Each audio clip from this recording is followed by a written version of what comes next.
கண்ணியத்திற்குரிய முஃமினீன்களே, இன்னொரு கேள்வி கேட்கப்பட்டிருக்கிறது. ஒரே ஒரு ஆடு ஒரு குடும்பத்திற்கு போதுமானது என்று சொல்கிறார்களே, இது சம்பந்தமாக மார்க்கத்தினுடைய சட்டம் என்ன என்று கேட்டிருக்கிறார்கள். ஒரே ஒரு ஆடு என்பது ஒரு குடும்பத்திற்கு போதுமானதாக ஆகாது. ஒரு குடும்பத்துல எத்தனை நபர்கள் இருக்கிறார்களோ அதுல யார் யார் மீதெல்லாம் குர்பானி வாஜிபாகிறதோ அவர்கள் ஒவ்வொருவரும் என்ன செய்யணும், தனித்தனியாக வசதி இருந்துச்சுன்னு சொன்னா ஒரு ஆடு கொடுக்கணும்.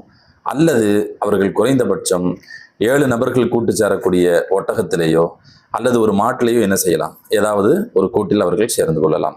ஆக மொத்தத்தில் தனியாகத்தான் என்ன செய்யணும், ஒவ்வொரு நபர்களும் தனித்தனியாகத்தான் கொடுக்கணுமே ஒழிய ஒரு ஆடு ஒரு குடும்பத்திற்கு என்ன செய்ய முடியாது, போதுமானதாக ஆக முடியாது.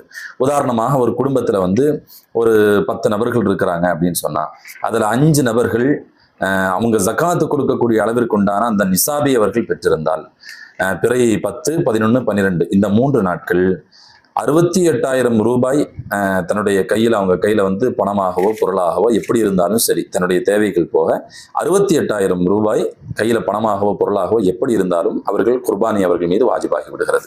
இப்போ இவங்க எல்லாரும் என்ன செய்யணும்னு சொன்னா 5 நபர்களும் தனித்தனியாக ஒரு ஆடு கொடுக்கணும் அல்லது தனித்தனியாக ஒரு கூட்டு என்ன செய்யணும், அவர்கள் கொடுத்தாக வேண்டுமே ஒழிய ஒரு ஆடு கொடுத்துட்டு அதை அந்த 5 நபர்களோ அல்லது அந்த 10 நபர்களோ என்ன செய்ய முடியாது, அதில் கூட்டாக முடியாது. இது விஷயத்துல என்ன செய்யணும், கவனம் வேண்டும். ஏன்னா இன்னைக்கு நிறைய பேர் ஒரு ஆடை கொடுத்துட்டு என்ன செஞ்சுட்டு இருக்காங்க, ஒரு குடும்பத்துக்கு அது போதுமானதுன்னு சொல்லிட்டு இருக்கிறாங்க. அப்படி அல்ல. ஷாஃபிஈ மத்ஹபை பொறுத்த வரைக்கும் ஒரு ஆடு ஒரு குடும்பத்திற்கு போதுமானது என்பது அவர்களுடைய ஆய்வு. ஹனஃபி மத்ஹபை பின்பற்றக்கூடியவர்கள் கண்டிப்பாக ஒவ்வொரு நபரின் மீதும் தனித்தனியாக குர்பானி வாஜிபானால் ஒவ்வொருவரும் தனித்தனியாக கட்டாயமாக குர்பானி என்ன செய்யணும், கொடுத்தாகணும்.